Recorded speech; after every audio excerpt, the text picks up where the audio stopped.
Welcome, welcome, welcome. Hi, this is Terry Brock, and welcome to this episode of Agorapreneurs, where we're going to be talking about Bitcoin and Bitcoin Miami Conference. It was Bitcoin BTC is the abbreviation for it, Bitcoin 2022. We just returned from there in Miami, and we wanted to share this with you. So, joining me now is my partner and my fiance, Gina Carr, who's there. Gina, how are you doing today? Doing just great. Trying to get back Okay. into the swing of things after such a fantastic week Yes, it's in a Miami. wonderful time. Yeah, it was actually almost a full week. Went for several days there for Bitcoin and learned a whole lot about that. And what we wanted to do is share that with the folks that are joining us right now. And so if you're watching this recorded or live, let us know that you're getting it. We'll be looking forward to hearing from you. We're using a tool right now called Restream, which is a fabulous tool to let us take this message and send it out to Facebook and to Twitter, and can send it out to YouTube, and could send it up to 30 destinations. So a great little tool on that. Well, Gina, so from the big picture point of view, tell us about your impressions on Bitcoin 2022 down in Miami and what you thought of it.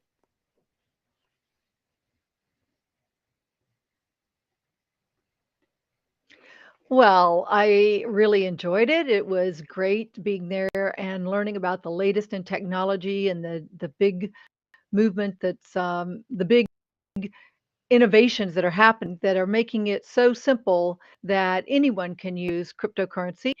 Specifically, this conference was about Bitcoin and making things easier for people to use Bitcoin, such as using just a simple card, a single credit card that would you could punch a few buttons and it'll make it so that you can use the credit card or any of your other credit cards or cryptocurrency. And so all these innovations making it easier, faster, simpler for everyone to access, as well as, of course, they were talking about some of the big political things that are happening and how that's either going to make things easier or hampen, not hampen, uh, harm some of the initiatives that are going on. Yeah, exactly. There's a lot happening there. And we see some, I think, a lot of energy and excitement there as a hub in the world. That was the largest Bitcoin conference anywhere in the world. Had a lot of good things going on, and we want to be able to follow up with that. Matter of fact, we have a comment coming in here from over on the other side. Let's see, I got my private chat here. We're working this. Would love to connect offline. Yes, we'd love to do that, Isaac, and see that. What are your thoughts on the Lightning Network? Well, Gina, I'd be interested in your comments on that as well. If the Lightning Network, to me, I think it's a great idea. It makes things much faster, your transactions faster, and it allows you to do it less expensively as well. It was something that I remember when it first came out, there was some technical challenges, as there is with most anything that's technology. But now it seems to have worked through a lot of the problems, and we're using it now even on the Cash app that is available. So it has a lot of capabilities with that. Gina, what are your thoughts on the Lightning Network?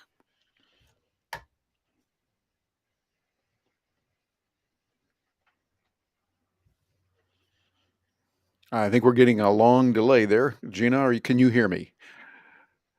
I think we're having some technical, speaking of Yeah, it technical just issues, seems like we're it's having real going to make problems with things that. work so much faster, and I can hear you, yes. Okay, I think we're getting a little bit of a problem. Tell us about Lightning and what you think of it, Gina. Okay. Well, it's working okay on this end, and well, I just think that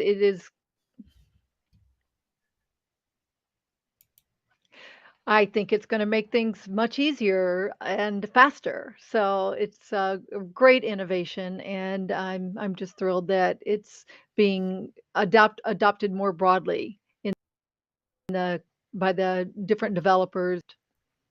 Yeah, I think we're seeing a lot of use with it, and the practical application means you can use Bitcoin almost in real time. I'm actually not even almost, but you can because it puts a lot of the transactions together. One of the challenges we've had in the past with Bitcoin is that it would take a long time for the transaction to take place. A long time being could be 15 minutes, 30 minutes or so to transfer funds, and could be expensive too.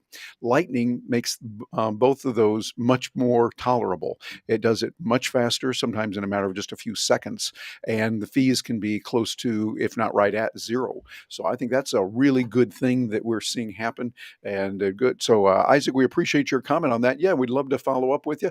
You can just probably drop us an email or leave a note here on how we can reach you in private, and PM us, and we'd love to find out more about that. So thank you for your comment, and we'll look forward to hearing from you if you got any other comments as we go through this and work with it. We're going to plan to do a lot, and we're having some fun here working with the technologies of Restream and using that. It's a great little tool. I like it when we can get it to work and to do the right things in the right way. It is a little tool. But what I'm going to do right now is I want to be able to show some features that are available and be able to see what we can do with many different issues and show the kinds of possibilities that are there. And to do that real clearly, one of the things we want to do is to share some slides and some pictures that we got over there of Bitcoin and make sure that that's coming through just right.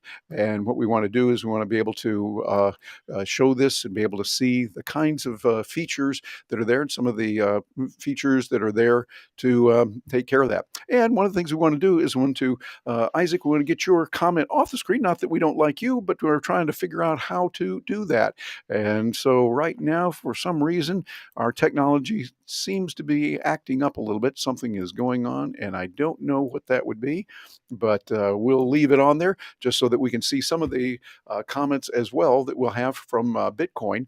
I see that we've got the picture there of the outer entrance there at the Miami Beach Convention Center, which is where it was held. It was a really nice place, and I think that we had the capabilities to see a lot of that available and be able to see the kinds of uh, uh, events that are taking place there that are doing very, very well and giving us the ability to do a lot of good meetings. I think we had about 25,000 people there gathered and people coming in and sharing different quotes. Now, this quote I thought was particularly good. It said, "The nature of Bitcoin is such that once version 0.1 was released, the core design was set in stone for the rest of its lifetime."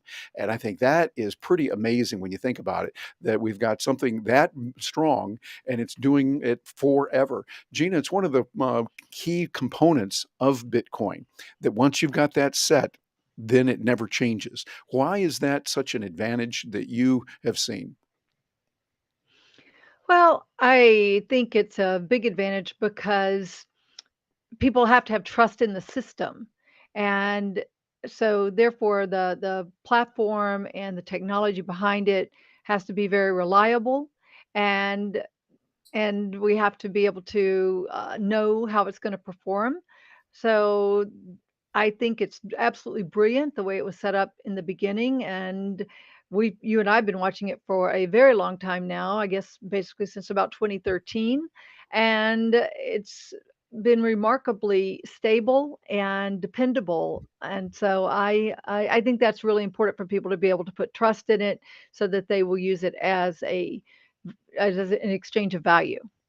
Yeah, I think so. It's a key term that we can use it as an exchange of value. You want to buy something and you need some form of money that is reliable. Bitcoin is that. And we're seeing it stronger than ever now because inflation is raging. We're seeing inflation around the world, definitely in the United States, where they're talking about the official rate and the actual rate for many items is much, much higher. And that is a concern because we've seen that hurt countries and societies throughout history when it happened. There were a lot of people there that were famous in many different areas, many different lines of thought. Here's Andrew Yang, who is on a panel talking about the benefits that Bitcoin has to help people, to help real world people get some results that they want. He was on a panel with Glenn Greenwald, who is a person that helped Edward Snowden get his message out to the world. That's what people were calling just crackpot theories and conspiracy theories was not crackpot theory. It was real. The United States NSA, that's the National Security Agency, was really spying on people and showing a lot of uh, things that were happening that we really didn't want everyone to know about. And he was able to help push forth more freedom of speech and understanding what's happening and what really is and was going on. We also heard from this gentleman here, the third richest man in Mexico. Terry, And yes, Terry, if you Gina, can you got a hear comment? me, uh, I think you're sharing your screen, but at least I'm not seeing it. Oh, okay. Anyone Well, out there thank you. watching, can you see Terry's screen? I'm not seeing it, the I screen think you're share. right, Gina. Hang on a minute here. Yeah, we've got some technical issues here. We want to get resolved. There we are. And we're going to do this right here, and we're going to do that and this, and let's see if we're sharing it now. That should make it a little bit better. There we go, and put that in here like that. There we are, and we're going to put us here. Thank you very much for mentioning that, Gina. See, folks, see why I keep her around. She helps me and gets these things going in the right direction when they need to be in that right direction. And we'll put it there.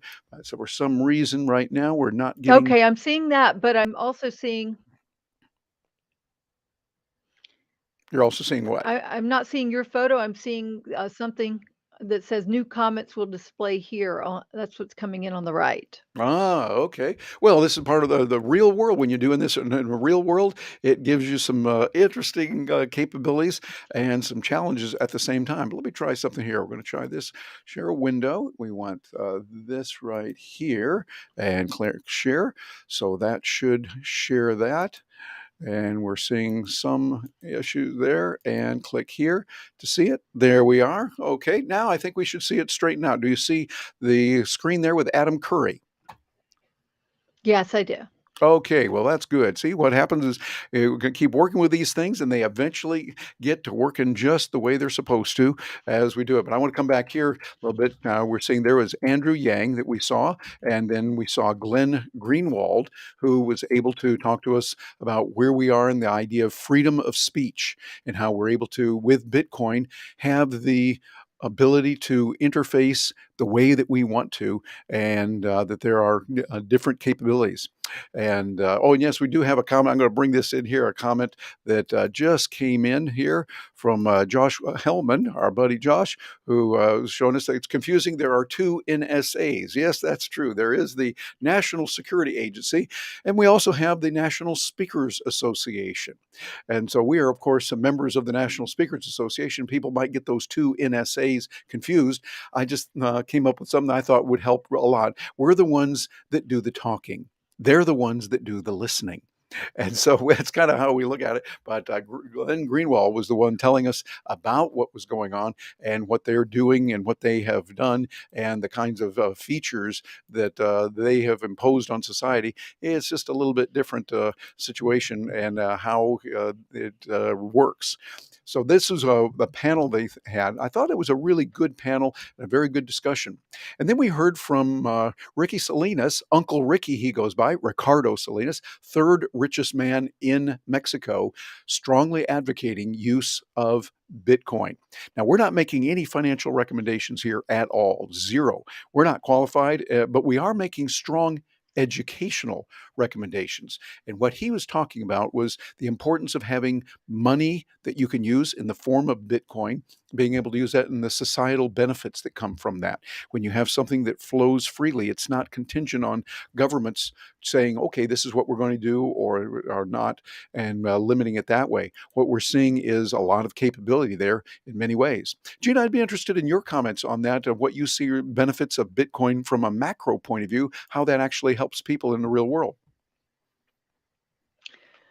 Well, as I didn't know he was called Uncle Ricky, but as Ricardo Salinas said, he talked about how Bitcoin helps is a good guard against inflation, and he was talking about how hyperinflation really damages two kinds of people. He was talking about older people and lower income people, and he was very concerned about the fact that he thinks that pensions are potentially going to be in a lot of trouble. So that's a big factor. Uh, let's see, looking at my notes from another thing that he said, he talked about that things change gradually, then suddenly. And this was the issue about pension holders and bond holders are in a lot of danger. So those are some of the things that I picked up that he said that stuck with me. Yeah, I'd have to agree with that. Things are okay until they're not. And so we see a very, very slow change, and then something very sudden. This is what's happened throughout history. And it gives us pause to think about what we need to do. And I think right now, what we want to do is we want to make sure that we are being prepared, that we are ready. And I think the way to do that is to make sure that you have skill sets that the market values. Get those skills that people say, hey, we need to know about that. You can do it very well. And we want to have you help us out on that. That's where we need to focus. And I would suggest those of you watching this, make sure that you're getting those skill sets that are going to be important, that'll help you a lot. So, this is what Ricardo Salinas said. He goes by the nickname Uncle Ricky.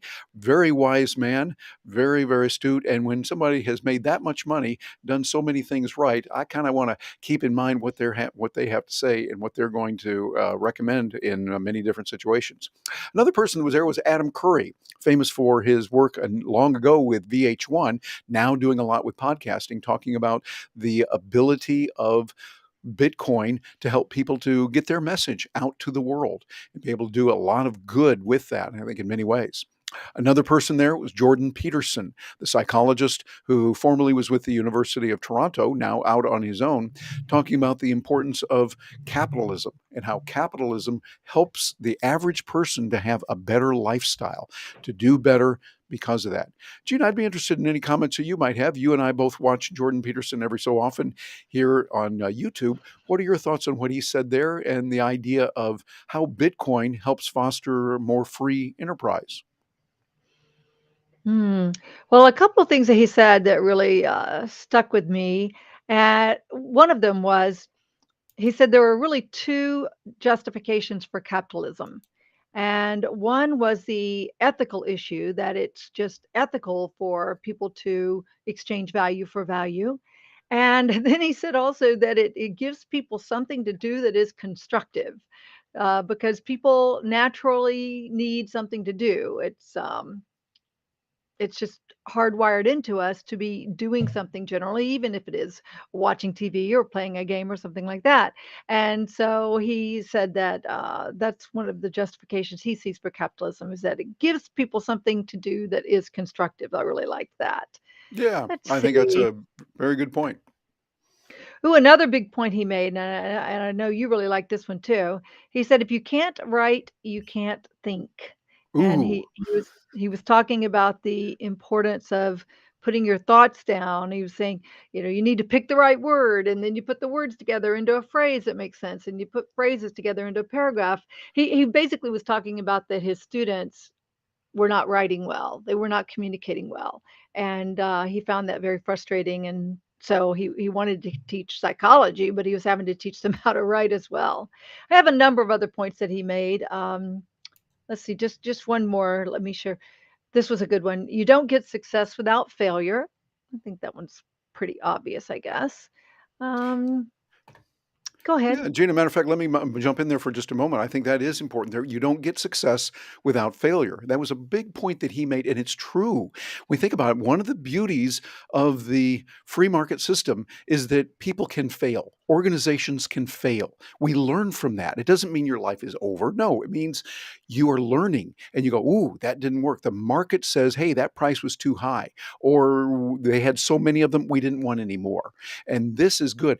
Well meaning bureaucrats throughout history have tried to say, okay, we're going to determine how much of a given product you should have. We'll do it in a, here's their word, fair way. Well, hey, fair is something that comes to town once a year and has a merry-go-round, and this is not it. Okay, so fair is not something that we're going to look at as how we can do what needs to be done.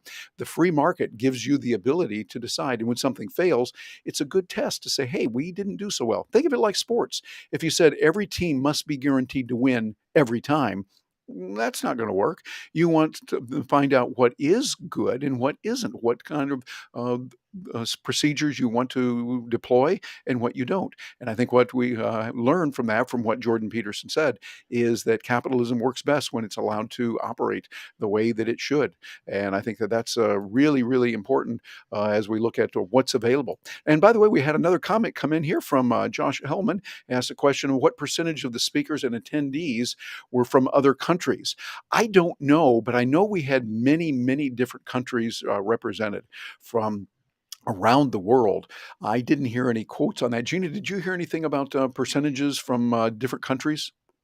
No, I didn't, but I did notice that pretty much everybody we happened to be meeting, they were from another country. Met a guy from Italy and people from New Zealand and people from the UK and just all over. So it was quite an international audience. It really was.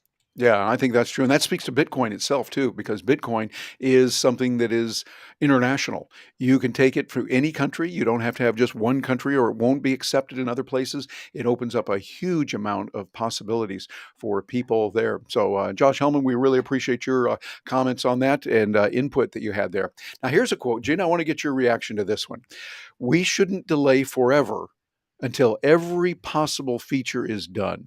There's always going to be one more thing to do. From Satoshi Nakamoto, the inventor of Bitcoin, said that on 6/22, June 22nd of 2010. Gina, what are your thoughts on that as we look at the wisdom there of Satoshi Nakamoto? Well, yeah, brilliant, brilliant point because they could have just kept delaying, or they, whoever it was that developed it, could have kept delaying until it worked perfectly, and they knew that it would work perfectly. So there's been a number of innovations, although overall the platform's been very stable and is still doing the same thing that it was designed to do.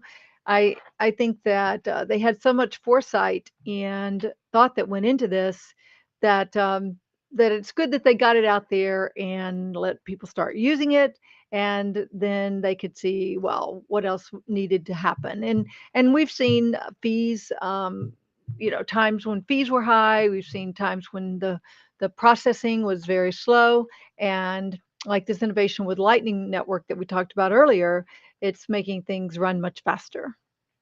Yeah, I think so. I think that's a real critical factor with Lightning. I think Lightning is a wonderful added addition to Bitcoin. When it's put on top of Bitcoin, you've got something that kind of collects all of these at once. The way I've heard it described that helps me, it's kind of like running a tab at the bar. So you can say you don't have to pay for the drinks every time you go. You just say, "Hey, start my tab," and they give me a drink. Okay, good. Give me another drink, and then in one fell swoop at the end, I say, "Okay, we're ready to close our tab." And we say, here's the credit card, or you've got the credit card, go ahead and run it through for what it is. They bring it over, we sign, and everything's fine. So Lightning Network works like that. It accumulates these and processes them very rapidly and very quickly. So I think it's a very good thing, just yet another good development that we're seeing with what's happening. Oh, and we had a lot of famous people that were there. Here's some famous folks that are available. Odell Beckham Jr., of course, the person from Los Angeles, with the Los Angeles Rams, and playing the world. We saw them and what they did in the Super Bowl. Serena Williams, a tennis player, and Aaron Rodgers, also a famous football player. All three of them have elected to take their salary, or at least a portion of it, in Bitcoin. And you think, "Ooh, that's really something." Well, we're seeing more and more people doing that. That indicates there's a lot of ambition for that. A lot of people that are saying, "Hey, we want to have this. We want to have more and more in Bitcoin, have more things done with Bitcoin." And when we see that famous people who, by the way, not only are good in sports, but really, really smart in business, that's what they are doing, and that's what they're recommending. I think there's a lot of potential for that, and we're going to see a lot more probably of that coming in the future. Gina, any thoughts that you have on that? Yeah, I had a couple of notes. One of the big laughs of the Bitcoin 2022 was when the moderator asked OBJ, as he is known. I didn't know anything about him before, but OBJ asked him, "So was anyone checking the price of Bitcoin during the Super Bowl?" And he said, "I hope not." So that got a big laugh. That was pretty funny. And let's see, one of my notes about Serena was she was pointing out something that you and I take for granted, and yet we have had people in our community ask us about this a lot. And that is, people think, oh, it's $43,000, or today I think it's right. Bitcoin is right at $40,000. Well, I don't have $40,000, so I can't even get in on it. And she pointed out, well, you can buy Bitcoin, you can buy, I think, even as low as a dollar's worth Yeah, you could. using the simplest way, I believe now, is the Cash App. that we heard a lot about. They were one of the big sponsors of the event, and I've been using Cash App a lot lately. You can buy stock with it. You can buy crypto. I'm pretty sure it was my nephew, who was 11 or 12 at the time, who introduced us to the Cash App, and it's a terrific little tool, and it's great for buying Bitcoin. Yeah, absolutely. It's a great little tool. Matter of fact, right here, I'm going to make me here full screen so you can see it. Here's what it looks like. This is one of the little stickers that we got there. Cash App, you'll recognize that. It is a free app that you can get. You can use Bitcoin as well as fiat currency like the US dollar, the euro, Japanese yen, all kinds of currencies around the world, and be able to use that. I was able to swing by the booth there and got a chance to talk with one of their engineers from Cash App, and he showed me all these amazing things you can do. One, for instance, that I set up is that now every week I have chosen. This is not a recommendation for you, and this is just me. I'm not making any financial recommendation for you. I wanted to get $10 worth of Bitcoin purchased from my bank account. I can take the money from the bank account, they're already linked together, and I'll buy that every Friday. So every Friday at a given time, I think it's like 3:27 or what, because that's when I did it. I think it was 3:27 or something in the afternoon, whatever the time was, and I will now be able to buy that. So that's a dollar cost averaging. I'm just going to buy $10. If it goes up, I'm buying $10. If it goes down, I'm buying $10. That's a decision that I've made. You need to make the decisions on your own with the right proper advice. But the nice thing about it is we can do it with Cash App, and it's done just automatically, very quickly, and very nice. I think this is showing the real benefits that we have from these types of devices that are available and what's available, and getting some lead from that. Another person there, Jordan Peterson, we mentioned a lot of good ideas and the idea of where we're going with the free market system. I think it was just great to hear what this very wise gentleman had to say as well. And here's another person that might not be as famous, but is doing a lot of profound work for the cause of freedom, for liberty. This is Martha Bueno, who is Cuban, lives in Miami, and has been very instrumental in getting food and medical supplies to people in Cuba when they can't do that. We were able to attend an event sponsored by People for Liberty, and the idea of people before politics is their theme. She has been able to help a lot of people, both Cuban and others, to achieve the freedom they want, to use Bitcoin, and to be able to achieve the kind of goals that they want. I think she has done a lot. Gina, you were there at that meeting also with me. Any thoughts on what Martha had to say that impressed you? Oh, just how passionate she is about helping people in Cuba. She's been smuggling, um, drugs, prescription drugs and that sort of thing. She's been getting those over to people in Cuba, Smuggling and drugs sounds a she's little bit different, particularly when you're talking about smuggling the legal drugs that we can get here legally to help people with real medical issues. yes, exactly. So she, very passionate young woman and very knowledgeable about the issues, and really is taking on being a voice for freedom and liberty to the Hispanic movement. One of the things that she mentioned was that she had been essentially the voice to the Hispanic community for Dr. Jo Jorgensen, who I imagine you may be showing her photo in a little bit, who was Libertarian Party candidate in 2020 for president. And so she just took it upon herself to start doing interviews and in Spanish to get the word out about what Dr. Joe stood for and what she would do and the libertarian ideas. And she actually said that the Hispanic community had a tremendous amount of growth in the libertarian vote, which was Yeah, I great think in so. 2020.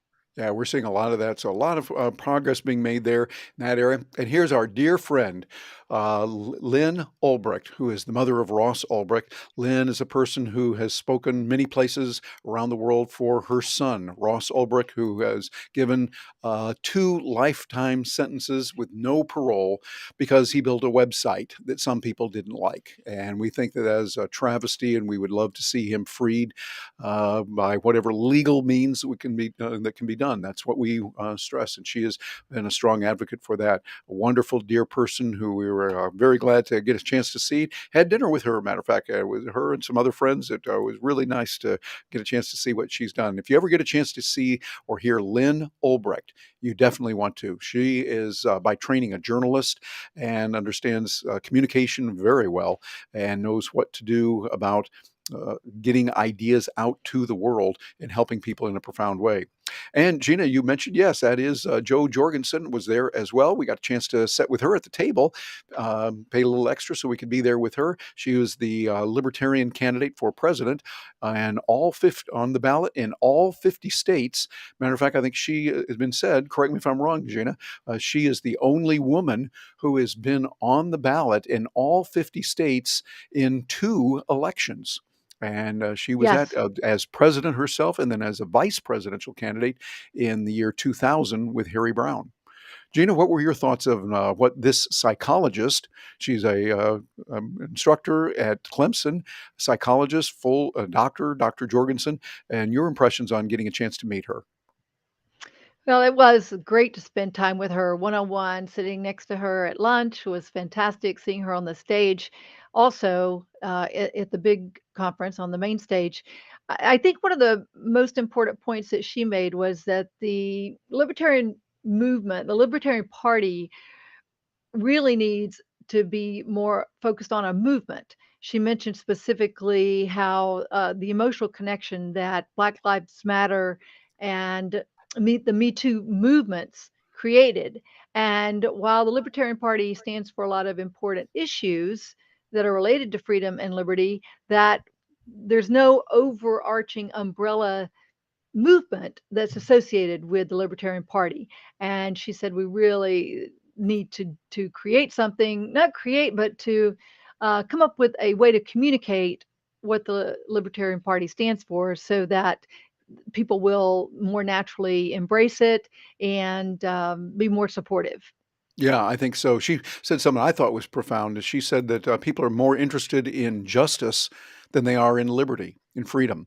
And I have to step back and think, well, no, she's got a point. She brought up the Black Lives Matter and Me Too, those two movements that I think they run the gamut on some of the ideas that might be in some areas a little bit different than what we've embraced, but we do embrace that they have some legitimate reasons to be there. That people of color have been treated very badly, atrociously in the past, and not just with slavery, but in other areas. And this is something where people want justice, and I think that causes people to want to get involved. And we look at the Me Too movement.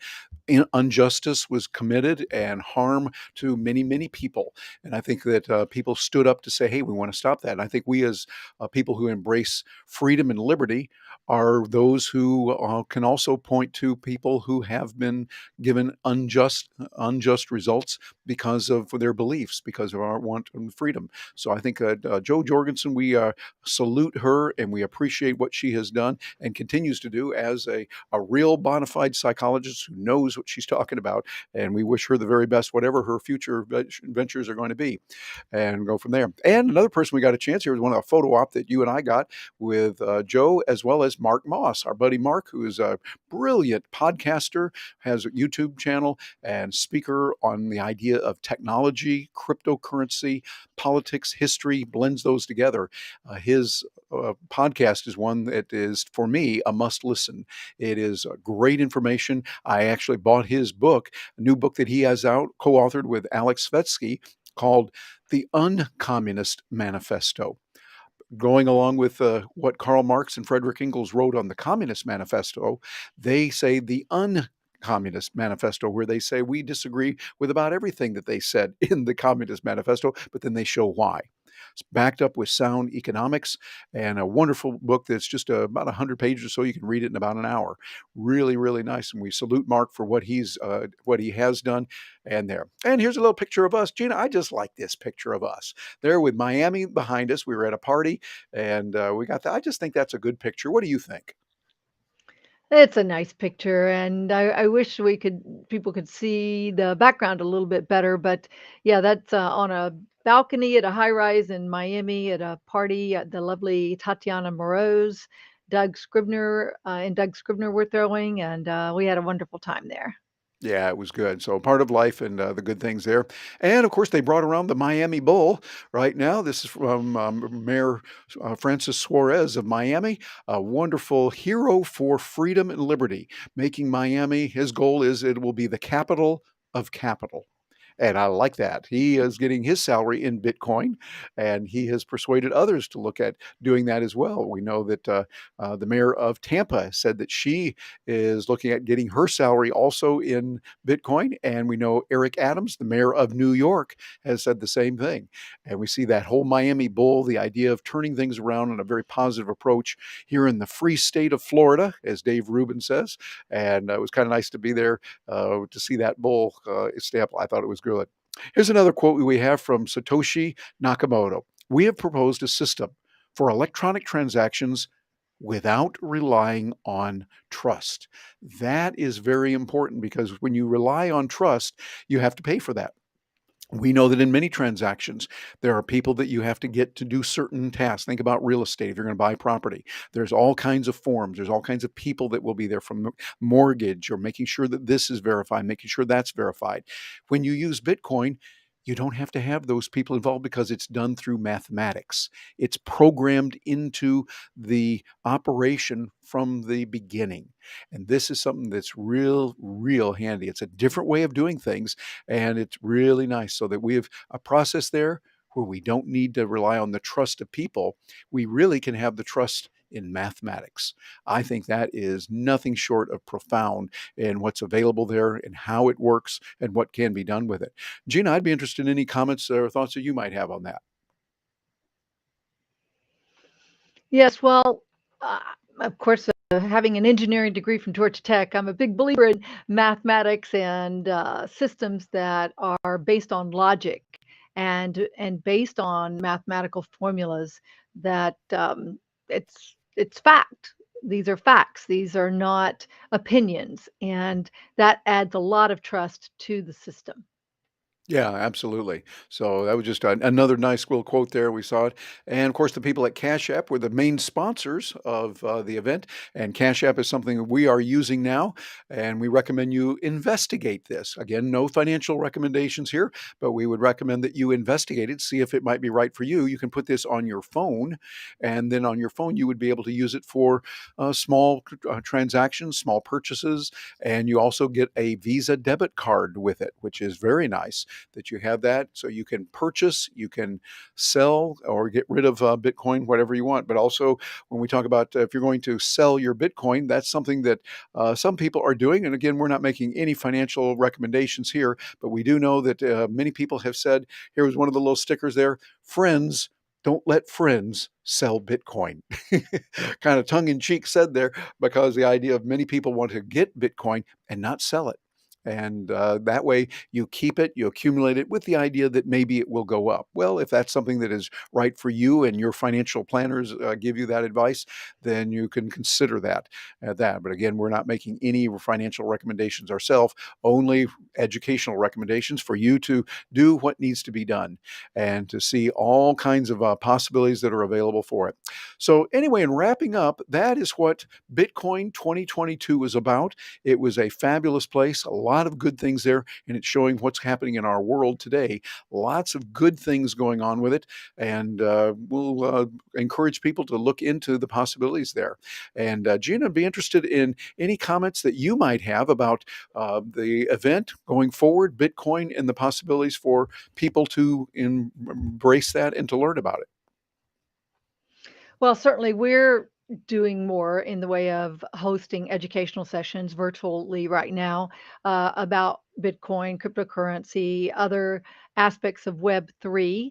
And so we're excited about that. We've gotten a lot of questions for years, and we just for whatever reason didn't start teaching it, but we are now. So we would teach it to privately to a few people, basically in a one-on-one setting, but we're doing more ongoing education. And if people like that, please let us know, because we love it, we're both very passionate about it, and we think the time is now to help more people get to know about it.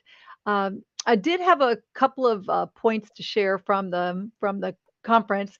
Oh, Number one, please do.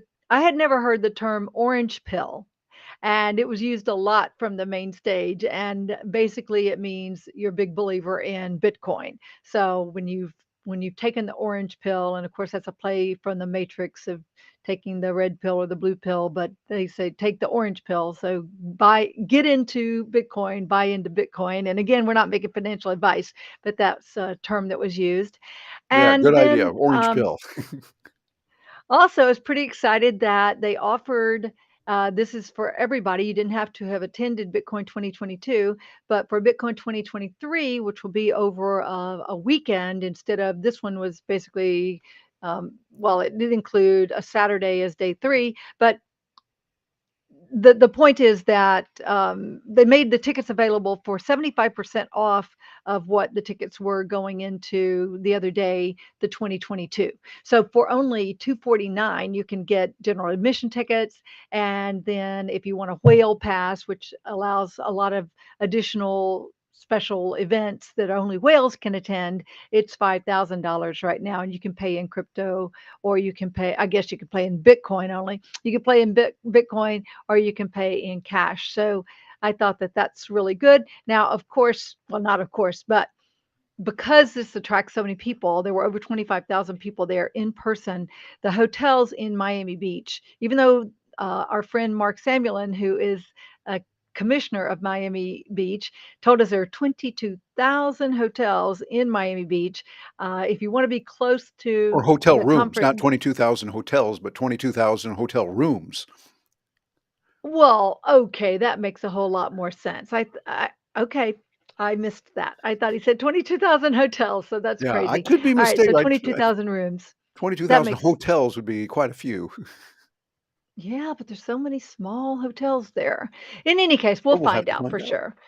But the point is the hotels are very expensive. And so hotels that normally would be $200 for the night were $1,000 or more. So hotels were cranked up price wise 4 to 6 to 8 times. And it's supply and demand. If there's a small demand, and if there's a huge demand and there's not a huge amount of rooms to be had in that vicinity right there, then of course prices are going to go up. So you'd probably want to get your hotel soon or make some sort of a arrangement so that you can stay down there in that area. Yeah, I think so. That's true. Well, lots of good from there, and we would recommend that you really up your study and learning on this. Good way to do that, go to bitcoin.com. There's a lot of instructions there how to get started, what to do. Other places like CoinDesk, very good place to go. Cointelegraph, another great website with information. And of course, Bitcoin Magazine. Bitcoin Magazine being one of the people that put this together. Matter of fact, not just one of, they're the people behind it. Bitcoinmagazine.com will give you a lot of great information. I find it a rich source of learning every day to find out what's going on currently, but also to do some more extensive reading, watch videos to kind of give you some of the basics of, yeah, but what about this? Or what does this term mean or that? Great place to get started. So, any final words, Gina, before we say goodbye and move along about Bitcoin 2022 in Miami?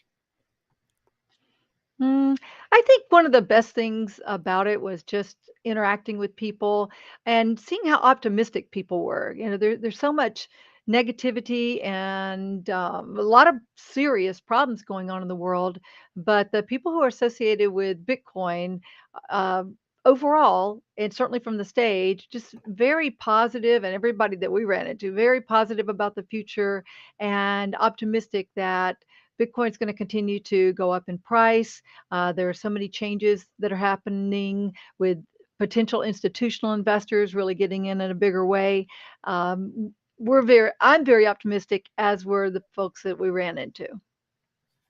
Yes, indeed. Well, I think there's a lot of capabilities there, a lot of good things that are going on with Bitcoin, and it's an exciting environment to be in. Gina, I appreciate you being with us today and helping us out here on Agorapreneurs.